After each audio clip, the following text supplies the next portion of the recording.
Waalaikumsalam. Alhamdulillahirrabbilalamin. Wassalatu wassalamu ala asyrafil anbiya wal mursalin Sayyidina wa maulana Muhammadin wa ala alihi wa sahbihi ajma'in.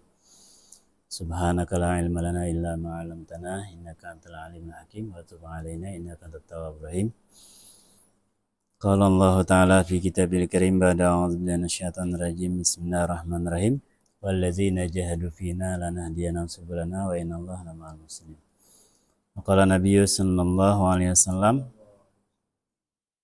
kullu ummati yadkhuluna al-jannata illa man aba, qila wa ma ya aba ya Rasulullah, qala man ata'ani dakhala jannah wa man asani faqad aba, kama qala Nabi sallallahu alaihi wasallam, sadaqallahu alaihi. Alhamdulillah hadirin yang mulia, mari kita bersyukur pada Allah Subhanahu wa taala atas nikmat yang banyak kepada kita. Begitu juga salawat dan salam semoga selalu tercurah pada baginda Nabi Muhammad sallallahu alaihi wasallam yang telah memperjuangkan agama Islam ini dengan penuh pengorbanan, dengan mujahadah, ya, dengan tetesan darah, tetesan keringat, tetesan air mata, sehingga Islam yang begitu jauh dari Mekah Madinah sana ini sampai kepada kita semua. Ini dengan pengorbanan yang luar biasa dari baginda Nabi SAW, para sahabat. Maka hadirin Allah Subhanahu wa taala, Allah Subhanahu wa taala menghantarkan kita ke dunia yang sementara ini, hadirin yang mulia, adalah untuk perkara yang tidak sia-sia. Allah Subhanahu wa taala menginginkan kita semua ini akan menjadi raja-raja di surganya Allah Subhanahu wa taala. Sehingga hadirin yang mulia dikatakan Nabi Muhammad SAW sabdakan, kullu ummati yadkhuluna al-jannata illa man aba. Seluruh umatku itu pasti masuk surga kecuali yang tidak mau. Maka ditanya, qila ma ya Rasulullah, siapa yang enggak mau masuk surga ya Rasulullah?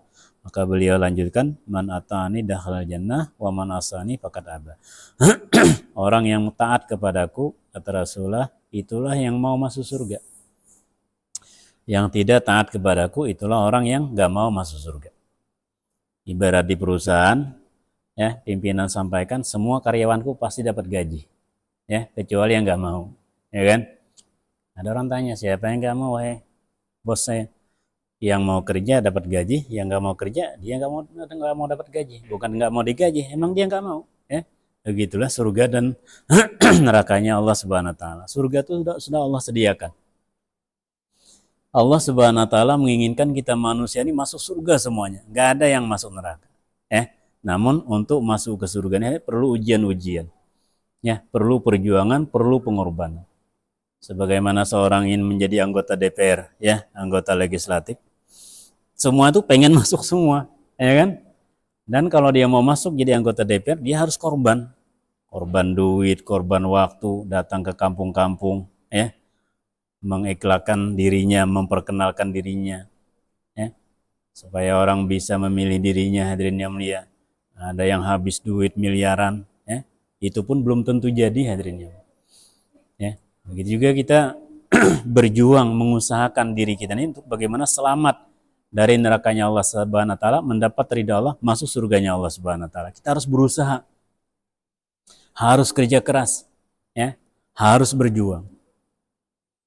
Orang mau masuk surga harus berjuang, harus berusaha. Orang mau masuk neraka juga harus berjuang, harus berusaha. Ya. Orang mau masuk surga dia harus berusaha bagaimana dia menjaga imannya, bagaimana dia menjaga sholat 5 waktunya, bagaimana dia menjaga puasanya bulan Ramadan, bagaimana dia menjaga zakatnya kalau sudah cukup, bagaimana dia menjaga hajinya kalau dia mau. Berusaha untuk mendapat ridha Allah, masuk surganya Allah Subhanahu Wa Taala. Begitu juga orang mau masuk neraka nih harus berusaha juga, ya. Harus berusaha gimana bisa beli sabu-sabu, ya kan, harus kerja keras. Itu untuk masuk neraka. Bahkan untuk masuk neraka ini hadirin melihat kadang-kadang lebih mahal daripada masuk surga. Kalau ke masjid gratis, tapi kalau diskotik bayar, hadirin yang mulia. Kalau membaca Al-Quran gratis, tapi kalau mau makan sabu-sabu bayar, hadirin yang mulia. Ya. Kalau mau ngetik tasbih, hadirin yang mulia, itu gratis, dapat pahala di sisi Allah Subhanahu Wa Taala. Tapi kalau mau ngetik judol, itu harus bayar, hadirin yang mulia. Jadi ongkos ke neraka itu lebih mahal daripada masuk ke surga. Hadirin yang mulia. Makanya orang-orang marifat katakan surga neraka itu bukan Allah yang ciptakan, dia sendiri yang mau. Ya, kalau dia mau masuk surga ya bujur-bujur benarkan imannya, benarkan amalannya. Ya, kalau dia benar-benar seperti itu, dapat dia ridha Allah, dia akan masuk surganya Allah Subhanahu wa taala. Maka Allah Subhanahu wa taala, Fir'aun lanatullah alaih, hadirin yang mulia, jangan disangka dia santai-santai saja mau masuk neraka itu. Berjuang dia memusuhi Nabi Musa. Ya, berjuang keras supaya dia jadi musuh Nabi Musa begitu. Ya kan? Bukan dia santai-santai saja. Berjuang hadirin. Maka Allah Subhanahu wa taala di akhirat nanti Allah sediakan hanya 2 tempat saja, ya. 1 tempat di surga, 1 tempat di neraka. Maka masing-masing kita yang memperjuangkan memilih yang mana kita inginkan. Ini hadirin. Sebenarnya Allah ingin tuh kita nih masuk surga selamat semua hadirin. Sehingga hadirin yang mulia, Allah sudah mengorbankan 124.000 nabi dan rasul untuk memperjuangkan bagaimana manusia ini selamat dari nerakanya Allah Subhanahu wa taala. Ya kan? Allah Subhanahu wa taala hadirin yang mulia dengan kasih sayangnya memberikan kabar gembira, ya, memberikan kabar ancaman hadirin yang mulia agar manusia terselamat. Bahkan hadirin yang mulia, setiap amalan manusia ini dalam buat amalan Allah lipat gandakan hadirin yang mulia. Saking inginnya Allah manusia itu masuk surga semua. Coba lihat, ya, orang yang buat amalan 1 amalan saja, ya, maka akan dibalas oleh Allah Subhanahu wa taala dengan 10 derajat. Ya kan? 1 subhanallah kita baca, Allah ganti dengan 10 kali subhanallah. Salat berjamaah di masjid, Allah ganti dengan 27 kali lipat. Ibarat kita salat di rumah dapat 1.000 rupiah bayarannya, ya, salat di masjid 27.000. Kira-kira milih mana kira-kira itu, ya? Kalau dunia kita hadirin yang mulia, Masya Allah. Saya tanya sama teman-teman itu, ya, kenapa aku bilang Bapak ini kalau jual jual buah-buahan, ya, dari Sebiru kok dibawa ke Simpang, aku bilang, ya. Kalau dijual di Sebiru murah Ustaz, ya. Kalau dibawa ke Simpang ada untung lah 500 rupiah. Ya, Masya 500 rupiah dikejar sampai ke Simpang Sebabisan. Ya. Bagaimana amalan yang 27 kali lipatnya hadirin yang mulia. Ini karena dirahasiakan, tidak diperlihatkan oleh Allah Subhanahu wa taala, hanya iman dan yakin kita saja yang bisa menangkap, meyakini perkara janji Allah dan Rasul. Bahkan orang yang memperjuangkan agama Allah hadirin yang mulia, orang yang keluar dari jalan Allah Subhanahu wa taala, Allah lipat gandakan pahalanya sampai 700.000 kali lipat. Ya. Kalau kita sholat berjamaah misalnya, ya, estate manager ini misalnya, sholat berjamaah dia di masjid beliau di KKP 1, itu beliau setiap sholat berjamaah dapat 27 derajat. Tapi kalau saat beliau memperjuangkan agama Allah, tinggalkan keluarganya, tinggalkan anak istrinya, tinggalkan kampungnya, khusus membicarakan kebesaran Allah, mengajak-ajak orang mengagungkan Allah, maka hadirin yang mulia, 1 sholat berjamaah lipat gandanya berapa? 700.000 kali lipat. Ya, ini hadirin yang mulia. Misalnya Pak DM juga baca subhanallah di KKP sana, subhanallah. 1 subhanallah Allah ganti 10 kali lipat. Tapi kalau saat beliau memperjuangkan agama Allah, 1 subhanallah pahalanya berapa? 700.000 kali lipat. Nah, ini keuntungan orang memperjuangkan agama Allah Subhanahu wa taala. Ini janji Allah melewati Rasulullah sallallahu alaihi wasallam. Sehingga kenapa para sahabat tuh rela meninggalkan Mekah, rela meninggalkan Madinah, ya kan? Padahal orang yang sholat berjamaah di Masjidil Haram itu keuntungannya seperti orang yang salat 1.000 rakaat, 100.000 rakaat. Ya, orang yang salat di Masjidil Haram pahalanya berapa? 100.000 kali lipat. Kalau salat berjamaah di Masjid Nabawi pahalanya berapa? 50.000 kali lipat. Ya, ini hadirin yang mulia. Maka Allah Subhanahu wa taala. Tapi hadirin yang mulia, orang yang memperjuangkan agama Allah, kelipat gandanya bukan 100.000 kali lipat, tapi 700.000 kali lipat. Sehingga para sahabat rela tinggalkan Mekah Madinah untuk mendapatkan janji Allah Subhanahu wa taala yang telah dijanjikan. Maka sahabat Nabi itu hadirin yang mulia ada sekitar 124.000 orang sahabat. Kuburan makam mereka yang ada tersebar di Mekah Madinah hanya sekitar 10.000 saja, ya. 10.000 sahabat saja yang meninggal kuburannya di Mekah Madinah. Sisanya mereka ini meninggal di luar Mekah Madinah semua dalam rangka memperjuangkan agama Allah, mendakwahkan agamanya. Kemarin ada jemaah Yordan datang ke Simpang Sebabi orang 5 itu ya. Maka beliau ceritakan antara Madinah ke Yordan itu kilometernya itu sekitar 1000 kilometer. Ya, kalau nggak salah beliau sampaikan kemarin itu. Dari Madinah ke Yordania. Ya. Namun hadirin yang mulia, di Yordania itu ada kuburan sahabat sekitar 36.000 sahabat hadirin. Ya, waktu mereka memperjuangkan dakwah dalam rangka menghadapi serangan daripada orang-orang Persia hadirin. Rela mereka korban meninggal di luar daripada kampung mereka karena agamanya. Ya, sering saya sampaikan kemarin ini kan di daerah Peshawar Pakistan itu hadirin yang mulia, teman-teman kami kemarin ziarah pas kami gerak di Swabi ya, Ehsan Al-Karur, daerah Peshawar dekat perbatasan Afghanistan. Jadi teman-teman itu sempat silaturahmi ke Madan City. Nah, maka mereka ziarah ke makam sahabat, di sana ada tugunya hadirin, ada kuburan-kuburan sahabat, 43 orang yang dikuburkan di Mardan City itu. Ya, nama amir pimpinan jemaahnya Sinan bin Salamah. Hadirin yang mulia. Ya, yang mengutusnya ditulis sana Muawiyah bin Abu Sufyan. Itu sahabat rela tinggalkan daerah Mekah Madinah, tinggalkan daerah Damaskus Suriah untuk memperjuangkan agama Islam. Muhammad bin Qasim, kuburannya ada daerah-daerah India, Pakistan sana hadirin yang mulia. Ya, di daerah Kabul sana, daerah Afghanistan ada juga kuburan sahabat. Bahkan ada kuburan sahabat yang di daerah mana? Tapanuli Selatan kalau nggak salah itu.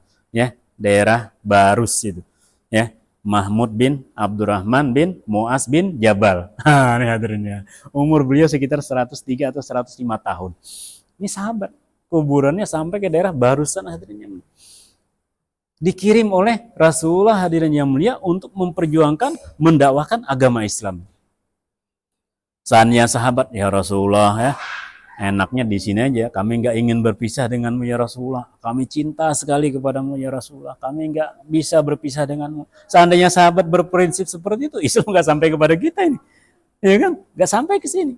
Tapi mereka rela tinggalkan, sampai-sampai hadirin yang mulia, Muaz bin Jabal itu hadirin yang mulia, yang diakui oleh Rasulullah, kekasih Rasulullah, kecintaan Rasulullah Muaz bin Jabal itu.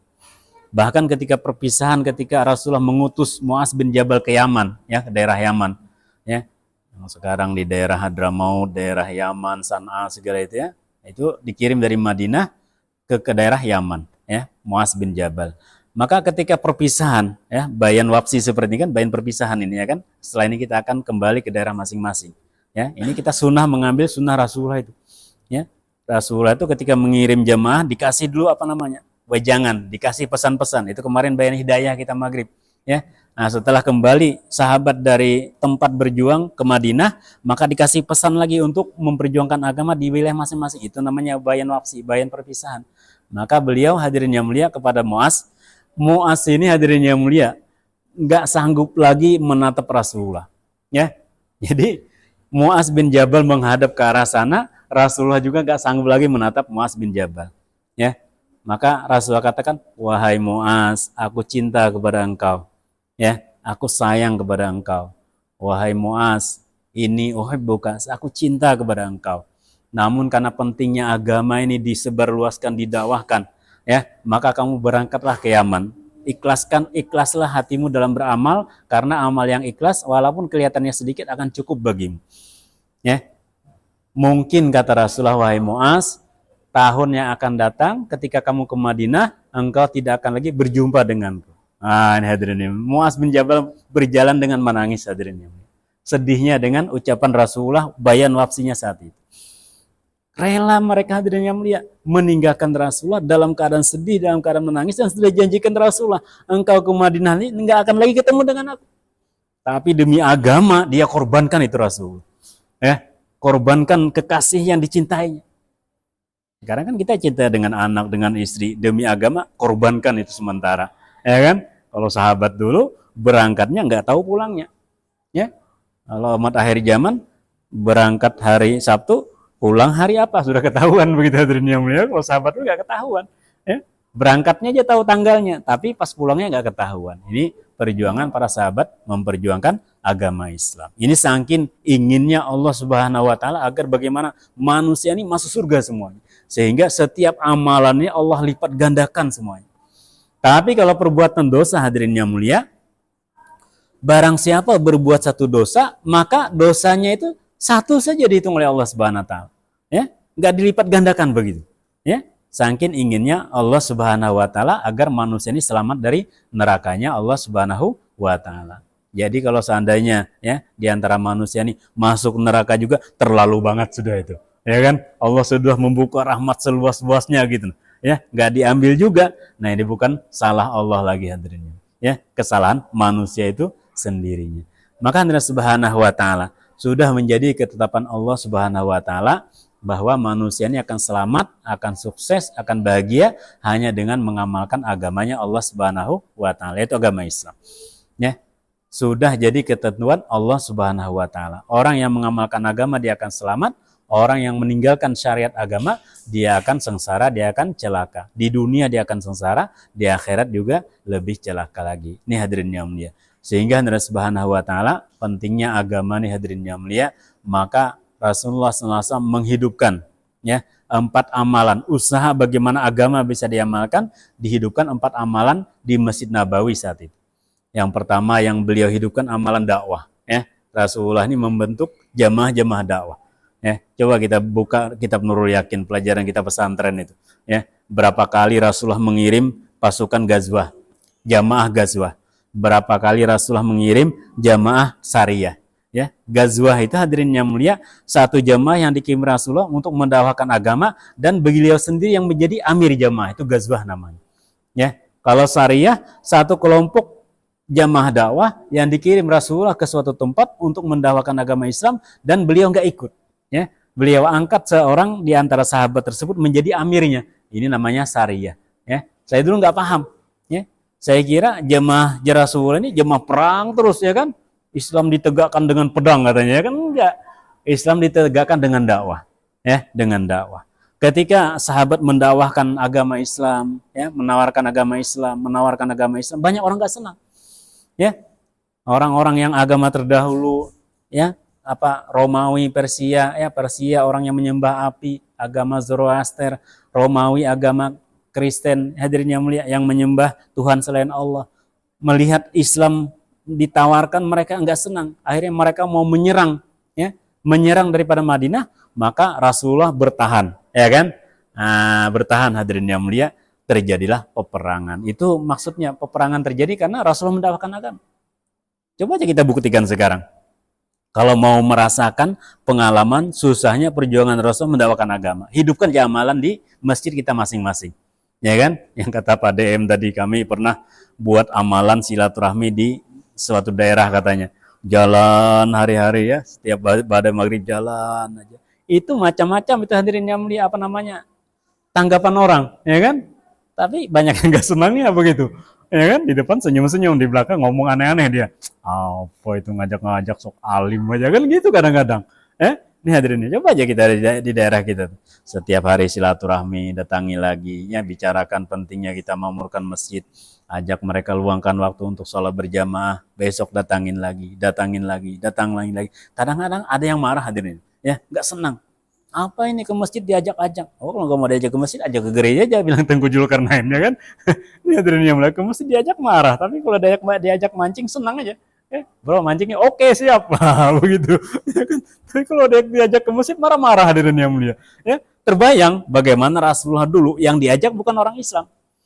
Orang Islam saja kita ajak mengamalkan agama, kadang-kadang jengkel dia, marah dia sama kita. Apalagi Rasulullah dulu orang di luar Islam, gak tahu apa-apa. Gimana kita bayangkan sehingga terjadi peperangan. Ini hadirin yang mulia. Maka Allah Subhanahu wa taala Rasulullah bikin jamaah dakwah. Ya, maka hadirin yang mulia, yang kedua Rasulullah bikin jamaah majelis talim wa ta'alum.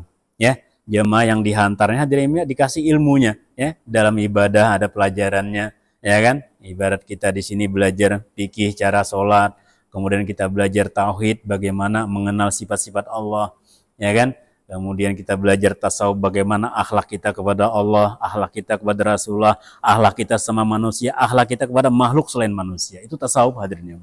Ini perlu kita pelajari juga. Di zaman Rasulullah hidup ini dakwah, talim seperti ini. Ya, pertama amalan dakwah hidup, yang kedua amalan talim wa ta'alum hidup. Yang ketiga Rasulullah hidupkan di Masjid Nabawi itu amalan zikir wal ibadah. 5 waktu di Masjid Nabawi itu hidup sholat berjamaah. Ini hadirin yang mulia. Di Masjid Nabawi ada kelompok-kelompok yang baca Al-Quran, ada yang berzikir, ada yang muzakarah. Ini hadirin yang mulia. Nah, apalagi kalau sholat 5 waktu berjamaah di zaman Rasulullah. Hadirin yang mulia, jangankan orang Islam di zaman Rasulullah itu, orang munafik saja sholat berjamaah mereka. Ya, saking hidupnya suasana berjamaah di zaman Rasulullah itu, orang-orang munafik yang di luar dia mengaku Islam tapi hatinya benci dengan Rasulullah. Pimpinan Abdullah bin Ubay bin Salul. Ya, ada sekitar 300 orang atau 700 orang munafik atau 300 orang munafik yang di Madinah tersebut yang dia pura-pura mengaku Islam tapi hatinya membenci Rasulullah. Ini hadirin yang mulia.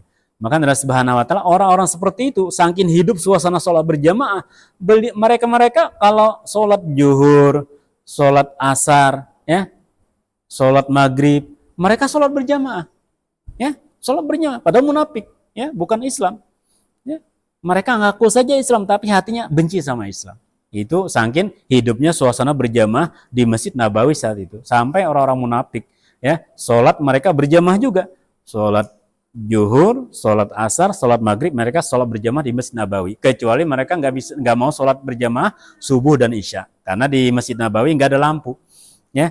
Jadi mereka subuh sama isya nggak ketahuan katanya kan, nggak kelihatan juga. Akhirnya mereka nggak sholat berjamaah. Sampai segitunya hadirin yang mulia, saking hidupnya suasana sholat berjamaah.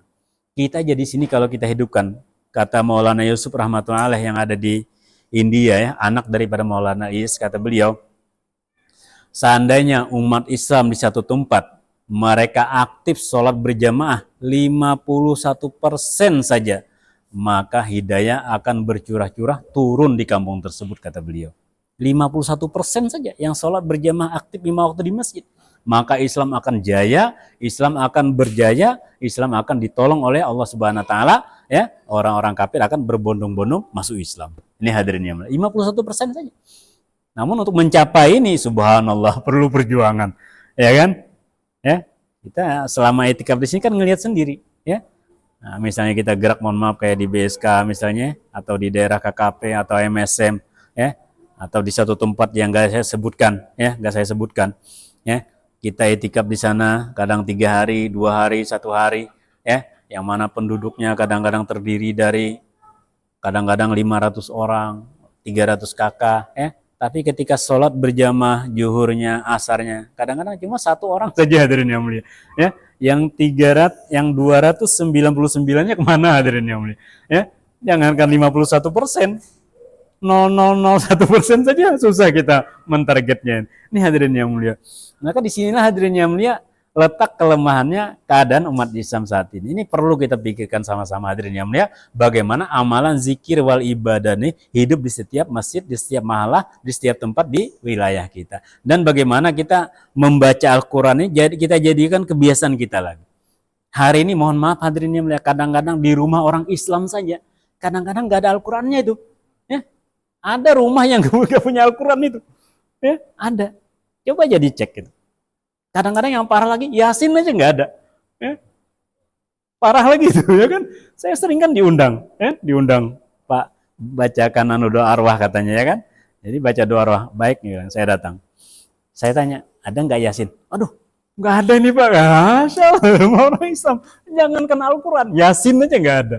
Subhanallah. Inilah maksudnya kita hadirin yang mulia buat jamaah-jamaah yang dihantar kemana-mana ini. Untuk mengingatkan saja, ya kan? Kalau orang Islam ingat, alhamdulillah. Kalau nggak ingat, datangin lagi. Ya kan? Sampai kita mati atau mereka yang meninggal dunia. Baru kita selesai tugas kita hadirin. Ini hadirin subhanahu wa ta'ala. Jadi kita perlu hidupkan dakwah di kampung kita, ta'lim wa ta'alum, zikir ibadah. Yang keempat, kita hidupkan juga suasana khidmat di kampung kita. Ya, saling melayani. Ya, saling menghargai, saling menghormati, tidak mengangkat perbedaan hadirin. Kalau kita beda pendapat, kita hargai. Ya, jangan kita merasa paling benar sendiri. Ya, pendapat kita pegang, pendapat orang lain kita hargai. Ini hadirin yang mulia. Ini khidmat namanya. Ya, kalau udah tamu kita siapkan air minum, ya kan? Nanti kita setelah disiapkan air minum, apa sih kita bicara kebesaran Allah. Kalau dia nggak keberatan, kita ajak sholat berjamaah bersama-sama kita, ya kan? Sekarang di mana-mana kan banyak masjid yang cuma jadi persinggahan saja, tempat istirahat saja. Ya, ketika azan berkumandang lari mereka hadirin yang mulia. Ya, coba ya Kalau mau buktikan ada satu masjid ya, saya nggak sebutkan masjidnya. Itu kalau lagi malam itu masya Allah ada truk ngangkut buah, ada truk ngangkut pupuk, ada pickup ngangkut barang, ada orang jualan. Mereka tidur di emperan masjid. Wah penuh emperan masjid tidur situ. Ya mau ke losmen kan bayar, gratis di masjid, mandi gratis ya kan, tidur gratis. Ya ini hadirin yang mulia. Kadang yang buat juga sih kotak celengan kadang-kadang ya kan itu pun 2.000 saja kadang-kadang ya. Kalau losmen kan 200.000 minimal, kalau masjid 2.000 ya. Tapi anehnya saat pengajian disetel oleh imam masjid, mereka rata-rata manasin mobilnya ya, manasin mobilnya ya, manasin mobilnya. Saya perhatikan itu ya, manasin mobilnya. Ketika azan berkumandang jalan mereka hadirin yang mulia. Saya ngeliat itu sedih sekali ya, mau nangis saya ngeliat. Ya Allah, aku bilang orang sekarang bangga-bangga lihat Islam itu hebat, Islam itu tinggi, al-Islam ya'lu wala yu'la alaih katanya. Islam itu tinggi, tidak ada yang lebih tinggi. Iya, Islamnya yang tinggi, orangnya ini yang kita pikirkan. Ya kan? Orangnya yang kita pikirkan. Banyak orang Islam yang gak sholat lagi, ya kan? Banyak orang Islam yang gak sholat berjamaah lagi. Ya, banyak orang Islam kalau bulan puasa, subhanallah. Ya, coba lihat di pasar itu kalau bulan puasa. Gak ketahuan lagi mana bulan puasa, mana bulan Rajab begitu. Nah, sama kelihatannya. Ini hadirin yang mulia keadaan Islam. Inilah maksudnya kita hantar jemaah-jemaah seperti ini, kita kerjasama. Ya, kalau kita dikirim ke daerah perkotaan, maka kita nawarkan sama orang-orang kota yang rajin ibadah supaya datang ke pelosok-pelosok pedalaman hadirin yang mulia. Ya, daerah-daerah yang sholat berjamaahnya sepi begitu. Kan saya kemarin ada di komen orang Pak Ustadz katanya, kalau dakwah itu jangan ke daerah yang sudah ada orang Islamnya, dakwah ke tempat yang gak ada Islamnya katanya. Ya, saya bilang kita dakwah ke tempat yang banyak Islamnya, kita ngajak mereka supaya bergerak ke pedalaman yang orang Islamnya nggak paham Islam, begitu maksudnya. Ya, ini hadirin yang mulia, saling kerjasama, saling gotong royong, insya Allah ya. Maka hadirin yang mulia, inilah 4 amalan masjid yang perlu dihidupkan sebagaimana di Masjid Nabawi. Maka hadirin yang kita sudah latihan sekarang beberapa hari di sini hadirin yang mulia, dalam rangka kita melatih kembali menghidupkan 4 amalan Masjid Nabawi. Maka setelah kita latihan setiap bulan luangkan waktu hadirin yang mulia, ya ibarat orang di luar sana hadirin yang mulia, 1 bulan luangkan waktu 3 hari, ya satu bulan luangkan waktu 3 hari. Kenapa meluangkan waktu 3 hari? Untuk menjadikan waktu yang 27 hari kita kerja dunia berkahnya terasa luar biasa. Ulama contohkan kita beli ayam misalnya, ya, ayam di pasar.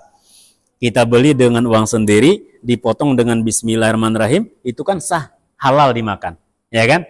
Tapi hadirin yang mulia, ayam yang kita potong beli di pasar yang sudah halal dimakan tadi, ya, kita masak dengan bulu-bulunya, dengan usus-ususnya, ya kan? Mau dibuang sayang katanya. Kira-kira dimakan sedap nggak kira-kira? Kurang enak, memang nggak enak, ya kan? Nggak enak.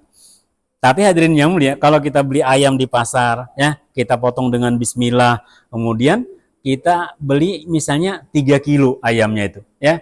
Namun hadirin yang mulia, kita buangin bulunya, ya, kemudian kotoran yang di dalamnya kita buang, ya kan? Ususnya kita bersihin, kaki cekernya kita buangin, itu memang berkurang kelihatannya. Ya, kadang-kadang yang 3 kilo jadi 2,7 on saja lagi. Ya, 30 hari diambil 3 hari jadi 27 hari aja kita kerja dunia.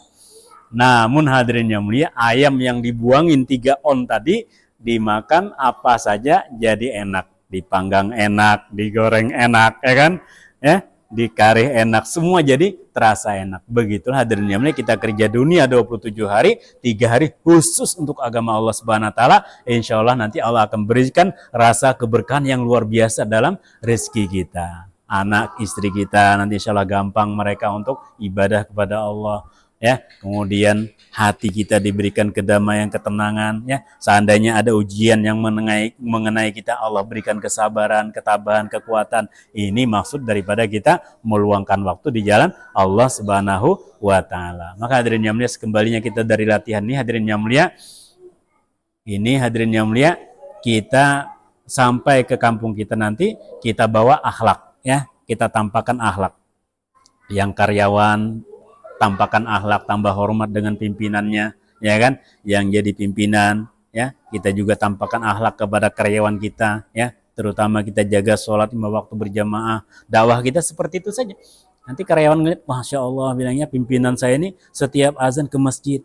Ya, padahal sibuknya minta ampun. Apalagi saya nggak sibuk. Saya ke masjid juga deh. Nah, gitu dakwahnya seperti itu. Halus saja dakwahnya, mencontohkan saja. Lisanul hal absahu min lisanil maqal. Ya, sesungguhnya lisan daripada perbuatan amalan itu kadang-kadang lebih afsah, ya, lebih berkesan daripada perkataan saja. Kadang-kadang kita ngomong, sholat berjamaah, sholat ke masjid ya. Dia sendiri nggak ke masjid, ke pasar ya kan? Nggak ada kekuatan seperti itu. Tapi walaupun kita nggak banyak ngomong, kita mencontohkan, Masya Allah, ya kan? Ini namanya kita tampakkan akhlak kepada orang sekitar kita. Apalagi dengan anak istri kita, ya kan? Yang tadinya kita agak kasar dengan anak istri kita lembutkan sedikit, ya kan? Yang tadinya kita suka mukul misalnya 10 kali sehari, ya besok 9 kali aja lagi, dikurangin lah begitu, ya kan? Ini kesan daripada kita buat amalan dakwah, ada perbaikan lah begitu, ya kan? Jangan sampai habis etikaf seperti ini pulang jadi orang kayak kerasukan, habis panci terbang, piring terbang, hadirin yang mulia, akhirnya nanti kita mau etikaf, istri kita nggak mau lagi, ya kan? Tampakkan akhlak dengan istri kita, ya. Kita bantu pekerjaan mereka, ya kan, supaya anak istri kita juga punya waktu untuk sholat duha, untuk sholat tahajud, istri kita ada waktu untuk membaca Al-Quran, begitu. Jangan sampai istri kita putar di dapur sumur kasur, nggak pernah istri kita sholat tahajud, nggak pernah istri kita sholat duha, nggak pernah istri kita membaca Al-Quran. Kenapa? Karena sibuk dengan pekerjaan dapur sumur kasur ini, hadirin yang mulia. Inilah maksudnya kita bantu pekerjaan mereka sedikit-sedikit, sekali-sekali, hadirin yang mulia. Pikirkan hadirin yang mulia. Maka Allah Subhanahu wa taala kemudian juga hadirin yang mulia, setelah kita kembali nanti Allah Subhanahu wa taala kita jaga amalan yang sudah kita latih selama etikaf di masjid ini, ya. Bagaimana kita jaga 5T biasanya kita tekankan. T yang pertama adalah takbiratul ula. Salat berjamaah kita usahakan, ya. Kalau kita mau ke Sampit, ya kita pikir, ya, wah kalau saya ke Sampit nih zuhurnya di mana ya? Begitu, ya. Kalau saya berangkat jam 11 berarti zuhurnya saya di Simpang Sebabi nih. Begitu. Kalau saya berangkat jam setengah 12 berarti jam 10 berarti zuhurnya di Simpang Bangkal, ya kan? Kalau saya berangkat jam 11 berarti 15 menit masuk waktu waktu zuhur, sholatnya di Bundaran Kuning, begitu, ya. Sholat berjamaah kita jaga, kecuali kita sedang di lahan, sedang sibuk, sedang uzur, nah itu kita istighfar saja, ya. Yang penting jangan sampai sholat kita tinggalkan sama sekali, insya Allah, ya. Kemudian T yang kedua, kita jaga tahajud setiap malam. Jangan sampai kita nggak sholat tahajud, ya. Karena dai ini hadirin yang mulia, kalau dia sholat tahajud seperti harimau itu punya taring, ya, punya taring yang kuat. Ini dai ini amalannya yang dijaga adalah tahajud. Kalau seorang dai ini nggak sholat tahajud, ya, maka hadirin yang mulia ibarat harimau tapi nggak punya gigi, ya, ya kan, ompong, nggak tahajud itu, ya. Jadi kalau harimau punya taring, tahajudnya kuat, dia ngomong sedikit berkesan orang mendengar, ya, langsung terkesan, ya Allah benar ini kata, ya, karena ada taringnya begitu. Tapi kalau ada dai yang mendakwahkan agama tapi dia nggak tahajud, itu seperti harimau atau singa yang ompong. Dia gigit orang nggak terkesan, malah geli katanya kan. Ya, orang kita ngomong agama dia senyum-senyum, lucu ini katanya, karena lemah, nggak ada kekuatan. Ini pentingnya kita jaga T yang kedua, salat tahajud minimal 2 rakaat, ya. Kalau bisa 4 rakaat atau 8 rakaat begitu, nah, ya kan, tahajud setiap malam insyaallah, ya. Kemudian T yang ketiga, kita jaga hari-hari kita ada tilawat Al-Quran, membaca Al-Quran, ya, membaca Al-Quran. Minimal kita 1 juz 1 hari, ya. Kalau kita di dalam dakwah itu kan 1 juz 1 hari. Kalau orang pesantren biasanya 1 hari itu 3 juz, ya. 1 hari 3 juz. 1 hari itu berapa? Dia 10 juz, ya, kalau orang pesantren, ya. 2 juz, 1 juz sebelum sholat, 1 juz setelah sholat, ya. Sebelum subuh 1 juz, setelah subuh 1 juz. Sebelum zuhur 1 juz, setelah zuhur 1 juz. Jadi 5 waktu 10 juz. Ini orang-orang pesantren biasanya kayak gitu, ya. Kami waktu etikaf di daerah India, daerah Maharashtra, daerah Bombay, ya, daerah Madras itu, ya, Solapur, ya. Daerah sana kami memang teramalkan itu. 1 hari 10 juz, ya, 1 hari 10 juz. Jadi dalam 3 hari khatam 1 kali. Dalam 3 hari khatam 1 kali. Ya, kalau kita yang nggak lancar baca Al-Quran, belajar Iqra, ya kan, di masjid belajar. Jangan malu-malu kita belajar. Nggak ada kata terlambat untuk akhirat, ya. Untuk akhirat nggak ada kata terlambat. Jangan sampai kita meninggal dunia dalam keadaan nggak bisa baca Al-Quran. Rugi ya, ya. Sia-sia punya umur, dikasih umur 40 tahun, 50 tahun, nggak bisa baca Al-Quran. Sayang sekali. Apa gunanya kita hidup? Ya, kayak teman kita kemarin, "Loh, gimana nih saya Ustaz? Jangankan 5 waktu Ustaz katanya ya, Jumat aja saya kadang-kadang nggak sholat." Wah, aku bilang, kalau Bapak ngamalkan nggak sholat Jumat setiap Jumat, sini aku bilang saya bacakan Yasin 40 kali. Kenapa Ustaz? Ya biar cepat mati aja, aku bilang, nggak ada gunanya hidup itu. Ya, nggak ada gunanya hidup kalau nggak sholat Jumat itu. Nggak ada gunanya, mending mati aja. Biar nggak banyak dosa begitu nah. Ya kan? Ya, panjang umur tapi tambah banyak dosa. Mending sini gue bilang saya bacakan Yasin 40 kali. Untuk apa Ustaz? Supaya cepat mati. Jangan bilang ya. Jangan. Saya mau jaga sholat Jumat dari sekarang katanya. Habis etika kemarin 1 hari. Alhamdulillah hadirin yang mulia ya, bisa terjaga. Ini penting kita pikirkan. Jangan sampai kita meninggal dunia ada hutang sama Allah. 1 waktu aja ketinggalan, jangan hadirin. Sampai kita meninggal dunia. Ini hadirin kita jaga. Maka Allah Subhanahu wa taala ini T yang ketiga, kita dalam sehari adalah membaca Al-Quran. Kalau kita nggak bisa membaca Al-Quran, menghafal surah-surah pendek. Menghafal Qul huwallah, Qul a'udzu birabbil falaq, Qul a'udzu birabbin nas, baca Alam Tarakai, menghafal Ilya Quraisy sampai 10 surah itu kita hafal. Ya, kemarin ada saya silaturahmi daerah PME, Pemantang Estate ya. Jadi ada di sana termasuk staf lah ya, nggak saya sebutkan namanya. Saya bilang, sudah berapa lama Pak kerja di sini? Alhamdulillah Pak Ustadz, baru 11 tahun. Masya Allah, 11 tahun baru katanya kan. Padahal baru itu baru 3 bulan gitu nah. 11 tahun. Oh iya Pak, gue bilang. Namanya kita kerja dunia kadang-kadang nggak terasa apa ya 11 tahun. Ya. Dalam Al-Quran saya bilang ada Alhaqumut takasur, gue bilang. Hatta zurtumul makabir, melalaikan kamu berbanyak-banyakan sehingga lupa dengan kubur. Tolong Pak, gue bilang lanjutkan apa ya Pak? Waduh, Ustadz, Alhaqumut takasur, saya nggak hafal Ustadz katanya. Saya sholat cuma qul huwallah sama inna ataina saja katanya. Masya Allah, apa gunanya kita hidup kayak gini? Ya kan? Inilah pentingnya kita luangkan waktu setiap bulan itu untuk mengingat sangu kita nih nah. Ya kan? Sangu kita kembali kepada Allah. Ya, minta waktu 3 menit lagi ya, 5 menit. Hadirin yang mulia, ada juga yang aneh. Satu orang karyawan saya tanya, ya, saya silaturahmi. Bapak dari mana? Dari Sulawesi katanya. Masya Allah. Sudah berapa tahun Pak kerja di sini? Alhamdulillah Pak Ustadz sudah 9 tahun katanya. Ya, 9 tahun saya kerja sini. Saya bilang, Alhamdulillah Pak, kami sekarang lagi itikaf di masjid Bapak. Ya, ada yang 3 hari, ada yang beberapa hari. Gue bilang, di masjid mana? Di masjid Bapak yang di bawah itu. Bilang, oh ya, nama masjid Bapak itu apa ya? Waduh Pak Ustadz, saya nggak tahu nama masjid saya katanya. 9 tahun tinggal di situ, nama masjidnya nggak tahu. Masya Allah. Ini keadaan umat Islam sekarang hadirin. Sedihnya kita itu. Ya, sakit hati kita nih hadirin yang mulia. Makanya kita relakan tinggal anak kita, istri kita, ada yang berangkat 4 bulan setiap tahun. Ini gara-gara masalah ini saja. Ya, kita nggak dapat duit dalam kerja dakwah, hadirin, kita keluar duit. Ya, ittabi'u man la yas'alukum ajra wa hum muhtadun. Ikutilah orang-orang yang mendakwakan agama nggak minta sama sekali, itulah yang bisa jadi asbab hidayah. Dan surat Yasin kita amalkan itu. Ya, saya amalkan semua. Ya kan, yang dapat duit saya amalkan, yang dapat duit saya amalkan juga begitu. Ya kan, dakwah saya berangkat kemarin ke India, berangkat habis berapa juta itu. Ya kan, pisahnya aja 3.300.000, pesawatnya 6 juta. Ya, habis berapa juta itu akhirnya. Demi agama, demi masjid-masjid bisa makmur di mana-mana begitu. Ya, tapi pas bulan Maulid, nah kembali lagi duitnya. Masya Allah. Sekali ceramah saya buka amplop, ada yang 2 juta, ada yang 3 juta. Wih, kembali lagi gue bilang ini. Allah Maha Kaya ya kan. Jadi alhamdulillah saya dua-duanya saya jalankan begitu. Ya, ceramah saya jalankan, dakwah saya jalankan. Ya, ini hadirin yang mulia. Tapi yang menjadi asbab hidayah yang enggak pakai bayar ini. Ya, yang enggak dibayarin.